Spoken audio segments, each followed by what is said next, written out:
Well, all right, so we're continuing on with ellipses. These are the same formulas from yesterday, and we're warming up with the inspired by your homework last night's questions. So we'll get one done, and then we'll decide if we need more.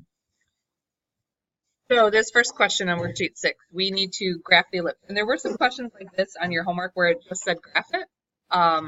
Obviously, we have some completing the square work to do before we can graph it, but it doesn't at any point say things like clearly indicate like an ordered pair for your foci and all these extra things. So if your homework questions were just to graph it, I would expect you to go through the work of completing the square. And then if you're like me, you're not going to like actively use the formulas to find the ordered pairs for everything. You're just going to kind of graph it. So I've been graphing really terribly today, like even for me. So warning. Been a lot of misshapen Easter eggs coming your way. Here we go. We need to complete the square. It doesn't technically matter how you do it, but I'm a old dinosaur who does this the same way every time I click the X's first. So do you guys mind if I go ahead and factor out the 4 while we do this next step? I'm kind of making a lot of assumptions that y'all are really good at completing the square. So if at any point you're unsure of where like one part of it came from, you got to stop me and ask, okay? So let's factor the 4 out. That leaves this blue part to say x squared. This will become a minus 2x. And then we're going to complete the square, so plus blank. And I should have wrote smaller because I'm going to go into my circle graph here. We're going to do the same thing with the y's. So on the y factors, you're going to have to take out a 9. So you have y squared minus 4y plus blank. Bless you. This current constant of 4 just needs to get out of the way. So let's move it to the other side of the equal sign of the equation. So now it's a negative 4. And then remember, we're going to balance everything out with this blue number and then also this green number. Speaking of blue number and green number. In the blue blank, half of your middle term squared would be a 1. But that's not what I write over here. Because this 1 is really a 4. So that was the issue that some people were having on the homework. And then in this green blank, half of this squared would also be, this would be a 4. But this isn't really a 4. I'm really balancing it with a 36. So watch out for that on your homework. Now we're going to take everything I just wrote in blue, except I'm going to write it in factored form this time. So we completed the square, and now we can write it as x minus 1 quantity squared plus, same thing with the green, the y's, 9 stays in front.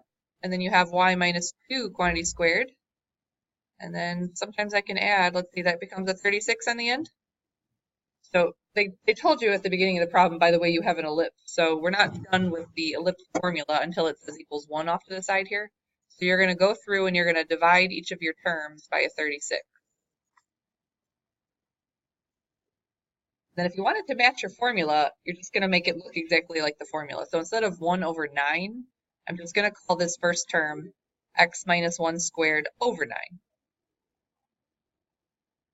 And then similarly here, instead of 1 over 4, I'm just going to call it y minus 2 squared over 4 equals 1.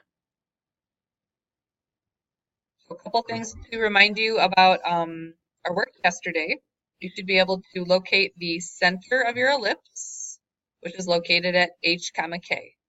So h and k are the same h and k we always see, so it's the x coordinate followed by the y coordinate. So hk in this case would be 1 comma 2. I'm going to plot that.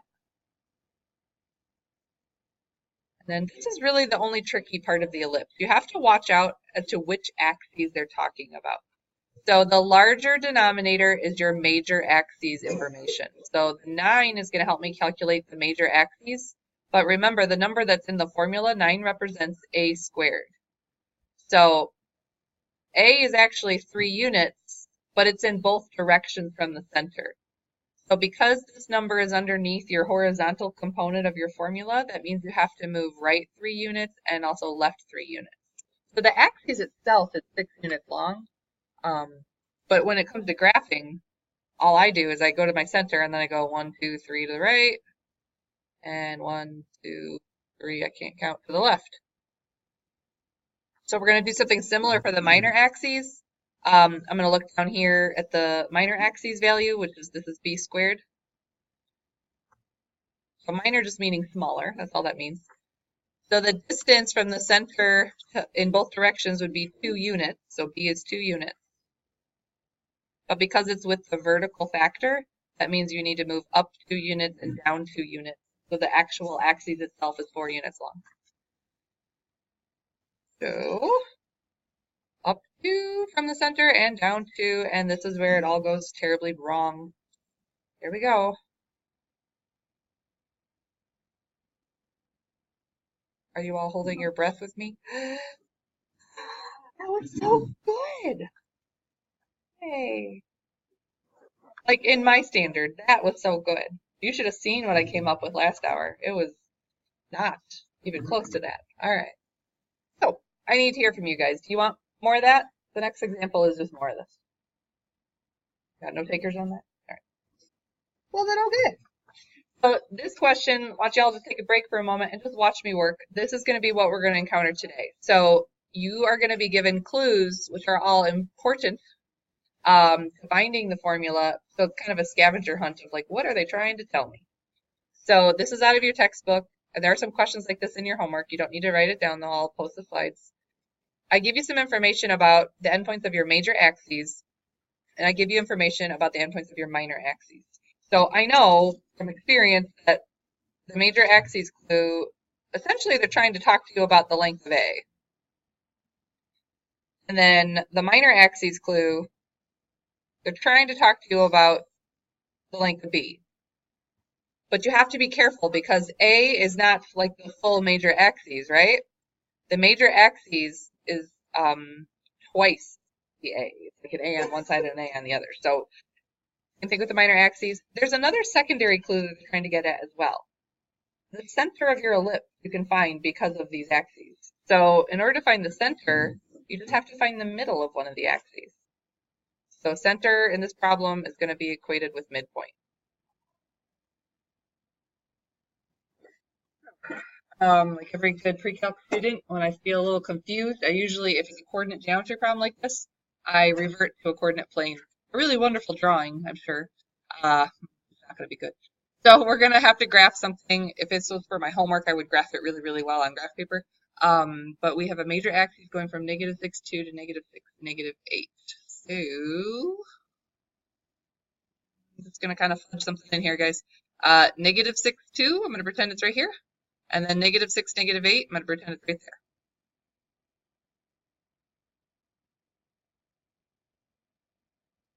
And that's the entire length of your, oh boy, major axes. And then they give you some information about a minor axis. So from -3, -3, I'm just going to pretend it's right here. Oh, I didn't go very well here. And then -9, -3 would be like down here. Okay, so this entire, whoops, that's not horizontal. Oh well. This entire distance here with your minor axes, and I'm not even going to bother drawing an ellipse because you know what's going to happen when I go to graph this. I'm just going to give up. I think we could figure out that this is pretty easily, guys, if I just kind of think of this as a coordinate geometry problem. This ordered pair right here is -3, -3. And this ordered pair right here, I ran out of room, is -9, -3. So let's talk about A for a moment. A is the distance from the center to one vertex, like the major axis one. So if you can tell me how long the major axis is, you can just cut it in half. That would be a way to find A. So look at this blue line. It goes from 2 down to -8. So how much did it travel? 10 units. So A value would be half of that, right? So A would be 5. And then for this red minor axis, the x's go from -9 to -3. That's a distance of how much? That's 6 units. So cut that in half. Be 3 units. So the only other thing you're going to need in order to create a formula for an ellipse is the center, because that's HK. So in order to find the center, you just need to figure out the midpoint. Now don't overthink this, guys. You notice how this blue line is at x equals -6? And then this red line keeps having a y value of -3? That is your center. So you could have gone through like literal distance formula, or midpoint formula, excuse me, or some kids do this very like by the book. They're like, let me whip out every formula I know. Sometimes if you just have a picture of a coordinate plane drawing, even a crappy one like mine, it's enough. You ready to write a formula?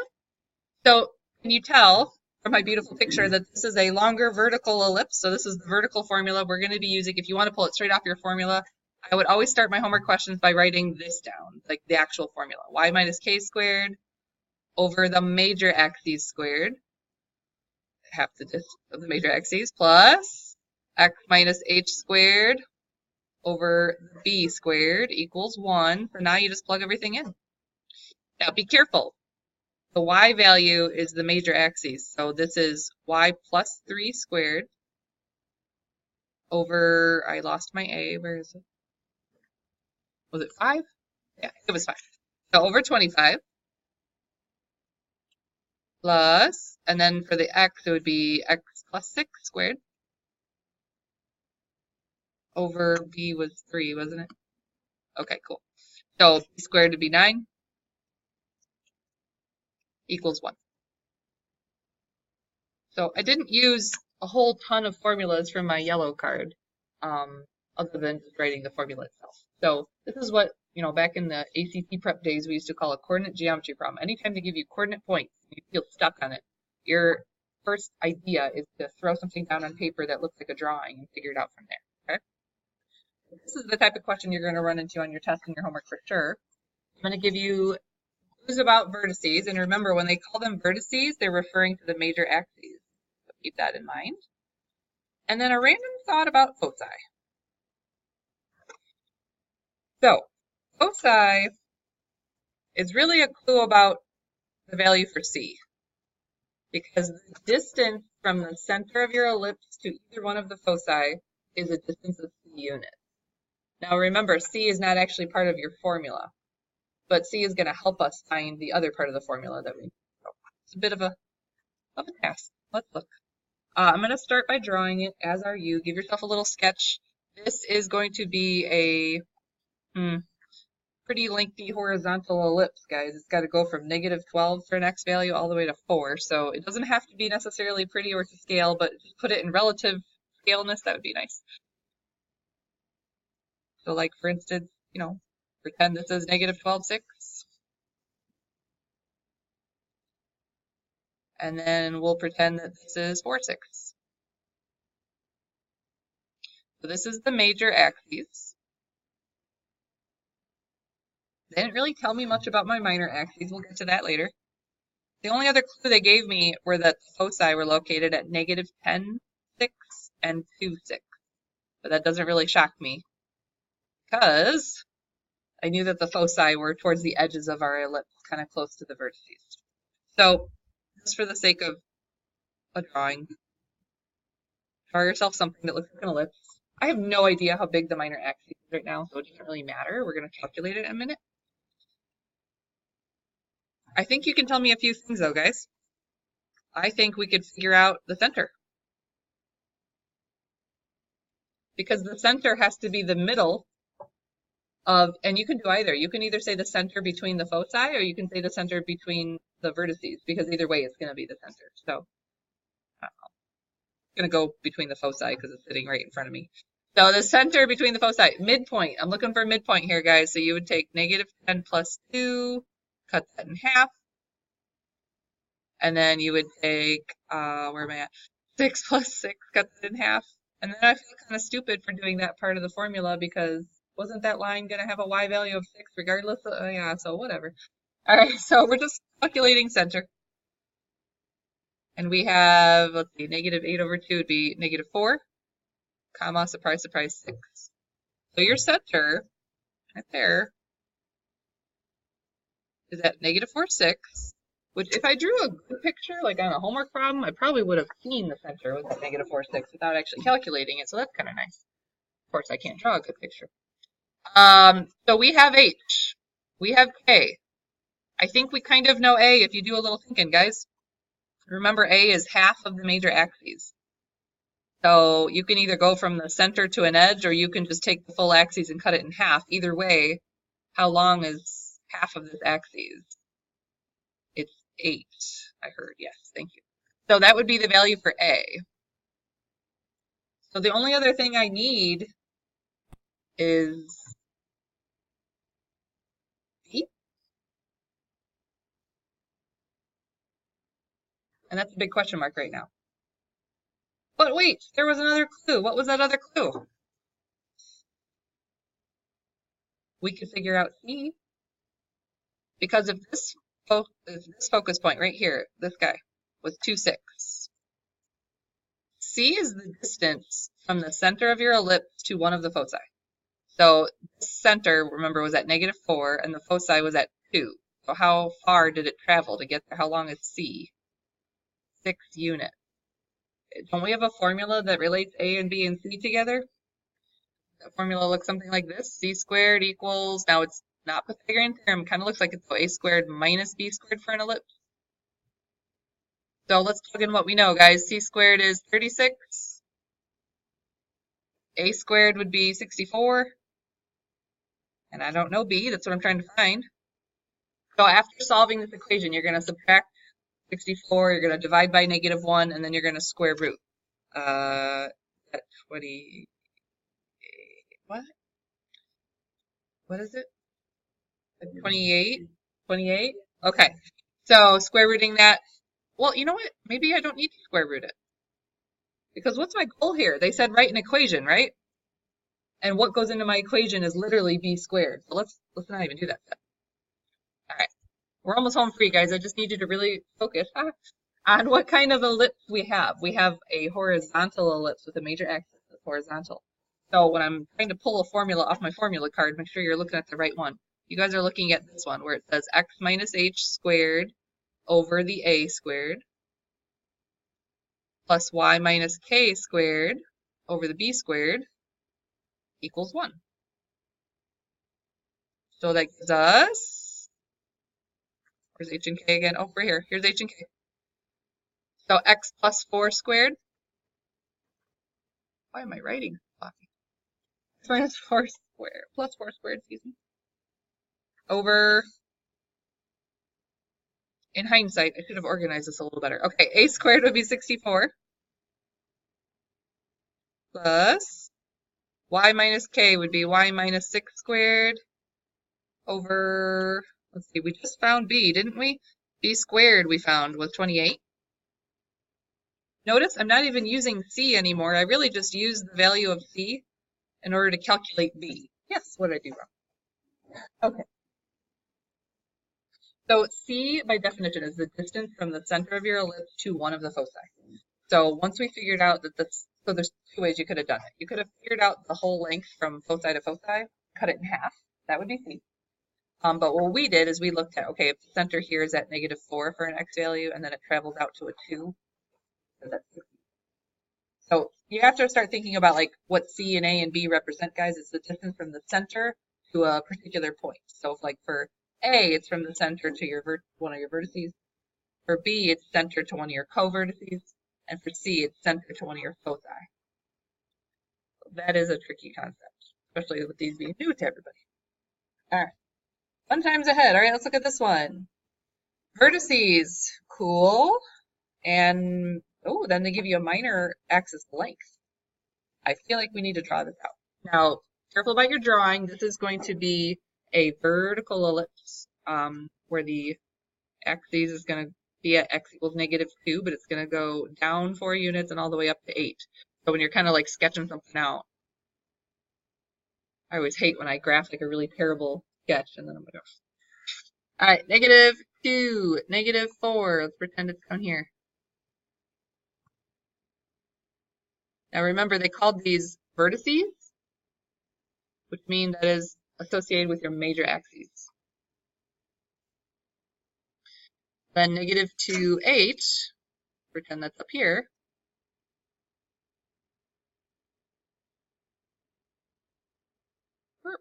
That is not straight. Okay. And then the only other clue they give me is that the minor axis has a length of 10. So I know what it looks like to be a minor axis. It, you know, it's going to do one of these, kind of. The entire length of it is 10, which is interesting. That's kind of a way of them telling you B. Because if the whole length of the minor axis is 10, B is how big? B must be 5. So we could pretty quickly come up with the actual endpoints here if you wanted to. I don't really care because my job is to write the equation. So all I need for the equation is your center. I need A and I need B. I think if you look at this question a little more carefully, we actually have A. This major axis goes from -4 to 8. That's a total distance of 12 units, but it's only half of it, right? So A value is actually a 6. And then the only other thing you got to talk to me about is, where is the center at? Well, I've learned my lesson, guys. I don't really have to actively do midpoint formula if I just kind of look at my picture. I know it's going to be x equals -2. As far as the middle of 8 and -4, that one you might want to go back and use midpoint formula if you're not real good at visualizing this, but midpoint means to add them together and divide by 2. So what's 8 plus -4 divided by 2? 8 plus -4 would be 4 divided by 2. 2, there we go. Great, ready to rock and roll. Clearly from that beautiful picture, you can tell that's a vertical ellipse, right? Sure, Abruzzo. So we're going to be using this formula, y minus k squared over a squared. And then x minus h squared over b squared equals 1. So keep in mind the center is your h and k, always your h comma k. Make sure you're putting them in the right spot in the formula. So if you start with the y factor, you're going to have y minus 2 squared. And then remember, a was 6, so when I go to throw that back in the formula for a squared, it's 36. X minus h will become an x plus 2 squared. And then over your minor axis number, which is a 5 squared, is going to be a 25. Then finish off the formula with an equals 1.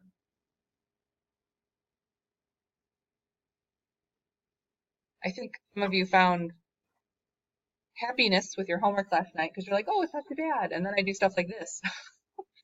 It's still not bad. You just have to be really careful about, okay, what formula am I looking at? I know that formula seemed really basic, but if you happen to put the y factor and then snuck the 25 underneath of it, that's very, very wrong because then you're indicating that the y was the minor axis. So be careful about where you're putting the major and minor axes.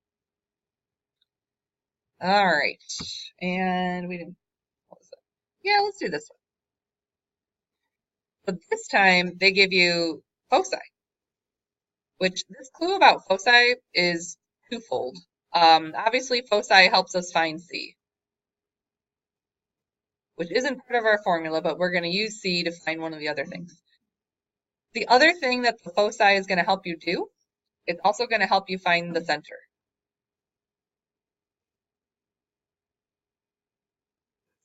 Because the middle of the foci would be dead center of your ellipse. So that's going to be some very important stuff for us to work through.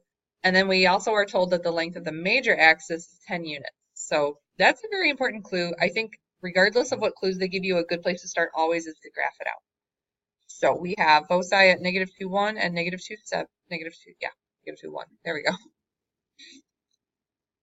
All right, so -2, 1, let's pretend it's right there. And -2, 7, I'm going to pretend it's right there. But then they're telling you the major axis is the length of 10 units. So obviously the ellipse is going to extend beyond the foci. Without graphing it really well, I don't really care right now if you're doing a good job of graphing, because clearly I'm not. This was almost really good. All right, so your ellipse is going to look something like this. I think we could pretty quickly find the center, guys. What's the center of those focal points? Well, obviously it's x equals -2. What's in the middle of 1 and 7? 1 plus 7, cut it in half, that's a 4. So this center point, whoops, not 2, -2, 4. That was my bad. Okay, we know a lot of stuff. For instance, if you know the major axis is a length of 10 units, how big is A? It's 5 units. I have no clue about B right now, but this foci business is going to help you figure out the length of C. For instance, that focus point, wasn't it -2, 1? So the distance from the center to one of the foci is the distance for C. So guys, it went from 4 down to a 1. They traveled 3 units. You have A, you have C. Let's find B. So using our formula, C squared equals A squared minus B squared. Plug in what we know. So C squared would be a 9. A squared is going to be a 25. And then I don't know B squared because I'm trying to find it. And then remember, I learned my lesson from the last question. I don't actually care about B. What I really want is B squared. So once I find B squared, I'm going to stop. Oh, I can do that. That's 16, right? B squared is 16. That's important. Keep it. Okay, clearly from that amazing picture I drew, you can see it's a vertical ellipse. So the formula that we're going to be plugging into, if you're going straight off the formula sheet, we're looking at y minus k squared over major axis length squared, or half length squared, plus x minus h squared over b squared equals 1. Be careful where you're placing things. Remember, the center that you found a while ago, that's your h and that's your k. Make sure they're in the right spot. Oops, too far. So what do we have? Y minus 4 squared over 25 plus x plus 2 squared over 16. I'm not even using c anymore. That happens. That's okay. Equals 1. Very good. Okay. Wow, my drawings have really improved today. Very excited. I waited an hour to record my lesson. New concept. Eccentricity. That sounds scary, doesn't it? Okay. So this is on your formula sheet. At least most of these clues are on your formula sheet. And I don't suggest adding anything to your formula sheet because the one you test with will look exactly like this. So eccentricity is the distance between the foci as compared to the distance between the vertices. So when we specifically are talking about an ellipse, for instance, let's say I have totally nailed that one. Good job. All right, so here are the vertices, right? The major axes endpoints.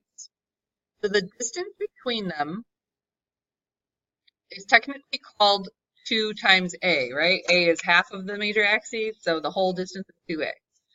And then the foci are relatively out here. That is a distance of 2C.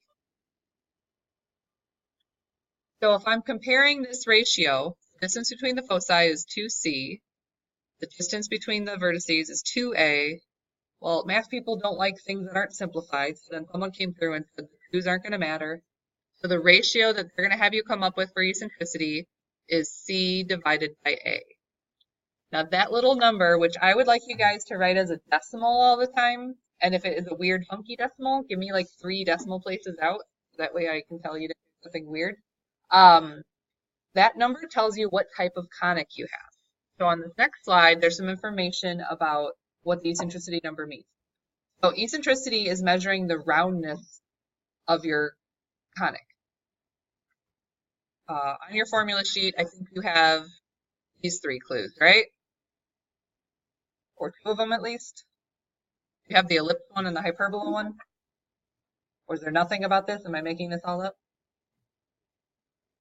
Just, okay. So let me tell you today that with all of our ellipses, your eccentricity number should be between 0 and 1. And we'll look at a graphic next about what happens as it gets closer to 0 versus closer to 1. If your eccentricity comes out to exactly 1, that's because it's a parabola. And then if your eccentricity is greater than 1, you're going to have what's called a hyperbola. And my goal for today is to go on the internet and try to find a really cool graphic of what happens when you pull the foci out and it like inverts. It's pretty cool. Okay, I'll show you. I'll find it. I know there's one out there. So we're measuring the roundness of today we're measuring the roundness of our ellipse. So this is out of your textbook, and this is showing you the difference between like a typical ellipse and then what happens as we progress towards the circle. So this ellipse, which is, pretty skewed, a lengthy major axis ellipse, has an eccentricity of 0.94. So it's still between 0 and 1, a little closer to 1. As you reduce your eccentricity value and approach 0, essentially, what happens is the distance between the the foci shrinks because they get closer and closer together until you get to literally a perfect circle. Now, a perfect circle, there is no distance between the foci. They're the center. A circle is very special because it's equidistant around, like, in every direction. So you don't ever find foci on a circle because center, foci, they're the same thing.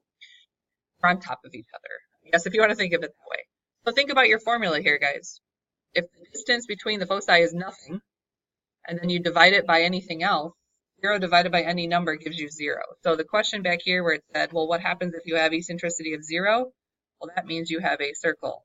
All right, I think we can all figure out a pretty easy way to remember that. Eccentricity of 0 is a circle. You remember that? Please? The other weird one is going to be parabola. You are supposed to know at some point during testing that ellipses are between 0 and 1 and hyperbolas are greater than 1. We haven't talked about hyperbolas yet. They're tomorrow in Monday's lesson. All right. Take a look at what this looks like. So on your notes, all I want you to do is determine the eccentricity. Now, they went ahead and told me it's an ellipse, so the eccentricity value should be between 0 and 1. Oh, by the way, this graphic, what I was trying to point out to you, and I kind of stopped myself. The closer the eccentricity is to 1, the more skewed the ellipse is, the more like bullet-shaped it is. And the closer it gets to 0, the more round it gets, like a circle. So think of it that way. I don't think you'll ever encounter a question in the near future where, like, they draw you something and you're supposed to estimate it. It's a little too much for PreCalc. All right. So x plus 1 quantity squared over 25. So this larger number here is our major axes, right? Or the number that helps us find the major axes. This is a squared. So that means your a value is 5. This is b squared, which is not part of our eccentricity formula. However, we're still going to need to use b equals 4 or b squared equals 16 because you need to find the value of c. All right, so I go back to my little formula for finding c. C squared is a squared minus b squared. So c would be a squared, which is square root of a squared, 25, minus b squared, which is 16. And the square root of 9 is 3. So that's the value for c. When you compare that to the ratio, you compare it to the value of a, you get, I would be okay with an answer of 3/5, guys, but I think it makes more sense for what we're doing to call that 0.6. We just got an eccentricity value of 0.6, which is most definitely between 0 and 1. So yes, that's an ellipse. There could be a question in your future where all I want to know is what kind of conic it is. And if you can figure out a and c quickly, you don't have to do all that completing the square business. If you happen to know an a value and a c value, you can tell me what kind of conic it is and move on from there. All right, so number 7, very similar. Make sure you're looking at the larger axes as being the major one. So this guy is a squared, which means a is 8. And then this guy is b squared and smaller, so b is 3. I'm going to need you to calculate c, though. So square root of, let's see, 64 minus 9. And that's a gross number. It's like square root of 55. So I don't mind if in your work you leave it as square root of 55, but when you go to tell me eccentricity, I would rather have a decimal answer. So please type square root of 55, close your radical before you divide by 8. And it should be between 0 and 1 again. What decimal do you get? Wait, what? 0.93-ish? Okay. One more decimal after that. Is it 92 something? 927? Okay. Let's agree to 3 decimal points if you're going decimal on this. 0.927. There we go. Now, that's really close to 1. So do we have a long skinny ellipse or a very circular ellipse? Close to 1 is long skinny ellipse. It's actually approaching a parabola shape. If it keeps going further, if the eccentricity ratio continues on further, you're going to end up with a parabola. And we'll see more of that later. We got to learn about hyperbolas tomorrow. Okay. All right, on the back, you guys will see some applications. The good news is I'm not going to assign, well, I'm going to assign you applications in the bookwork, I believe, but there's nothing on the test with the application. But remember when we did the parabola applications, we're like, oh man, they're actually a lot easier because everything's superimposed on the origin, so not really that bad. Whispering Gallery. I don't know if this is a thing. Is this a thing? Any art buffs out there? Huh? I don't know what you're saying. Okay. The generation gap. Is that what's happening right now? You're trying to tell me things that I'm too old to understand? Okay. All right. So when we do this question, I think what it's trying to get you at, I've never seen this whispering gallery, but I think it has to do with acoustics. So whenever I do this question, I think about whenever I'm in a building that has, they're not ellipses, but like the Capitol buildings that are domed. You ever been in one of those? And like the acoustics are incredibly strange. Like when Huntley Mall was open before they tore it down, their like eating area was a dome, and I specifically remember like I could hear the person's conversation like 25 feet away. Like it sounded like they were right behind me, and it freaked me out. But that's it. Actually, the acoustics of a room is a gigantic, awesome math problem. So that's exciting. I don't really know if that's what this problem's getting at. This problem's a little weird because I don't know what the whispering gallery is. I can imagine. Let's Google it later. We have an elliptical shape, and the room is 84 feet long, 46 feet wide. So there's some information about your major and minor axes. Write the equation. Assume it's centered at the origin, like yeah, duh. And then we want you to superimpose it so that the major axis is on the horizontal axis. So, all right. Here comes another beautiful graph by Mrs. Abruzzo. So the major axes would be this 84 length one. It's going to be centered at the origin. So think about this, guys. If your whole axis is 84 feet, you're going 42, right? So like over here, you know, this is 42 feet this way, 42 feet this way. I'm not actually going to graph it. Guessing it. And then the 46 feet wide would be your minor axes then. So you're going 23 feet in the minor direction. So from the origin, you'd be going up 23 feet and down 23 feet. And we're totally going to be, oh gosh. See, I was bragging about how good my drawings have been today, and then I do that. So talk to me about the value of A. How long is A? Because I'm going to need to write this in the formula. That was 42, wasn't it? And then B would be 23. Boom. I have A, I have B. We're assuming it's at the origin, so I have H and K. I think we're ready to rock and roll, guys. X squared is our major axis because it's horizontal, right? So X squared over, I don't know, 1764? That was 42 squared. And then vertically, that would be, is that 529? I can't read my own handwriting. Could someone square 23 for me? Pretty sure it says 529. Okay. That equals 1. Now this next question, this is where like I'd like to do a little more investigation, like in theory, but I don't know if I am going to because I have lunch after this. I'm hungry. True. So they ask about the foci. I have a feeling, I don't know, I'm not an architect, but I have a feeling that the focus points of these conics are very important to their acoustics. I don't know. Might be just throwing some garbage out at you. I don't know. Let's look this up another day. But if we could figure out where the foci are, apparently that has something to do with this problem. We got this. You can calculate C because it's the square root of A squared minus B squared.